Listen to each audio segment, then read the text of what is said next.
workers, right? And then we're upset and we come here and we're told, look, this is what you're supposed to do, talk to me, talk through me, right? And the whole decision-making and power structure is left intact, right? And so what the university is doing is saying, like, look, we don't give a shit about your right, your human right, right? The United Nations Declaration of Human Rights says we have a right to unionize and to collectively bargain, right? We don't give a shit about that human right. What we want to do is maintain our power structure and have these individuals that are paid tons and tons of money for you to talk to try to make this okay, and we'll keep the power ourselves, right? And then we'll decide what we're going to do.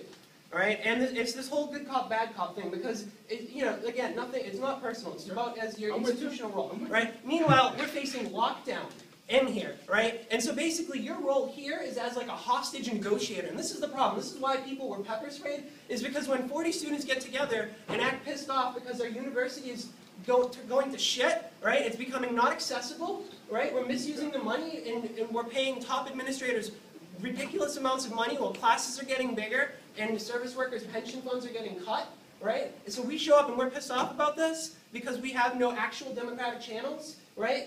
There's a lockdown and we're treated like oh my gosh, send out the hostage negotiator. And this is exactly the same kind of thing that leads to, oh shit, when there's more of them in a quad for a long period of time, send out the police and riot gear because we don't know what else to do with them.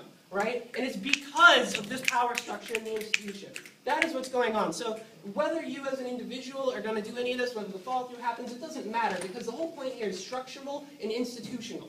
It's not about personalities or any of that. It's about the university not following its core mission of education and research and not respecting basic human rights. And the fact that that the university is willing to like have these panels and have these discussions with students in a mostly white, mostly middle class population, but is ready to just implement the shit out of whatever it wants on the service workers, right, is classist and racist. Because if you look around, who are most of the cooks and most of the janitors, right? And so that's what this is about. It's maintaining these systems of power.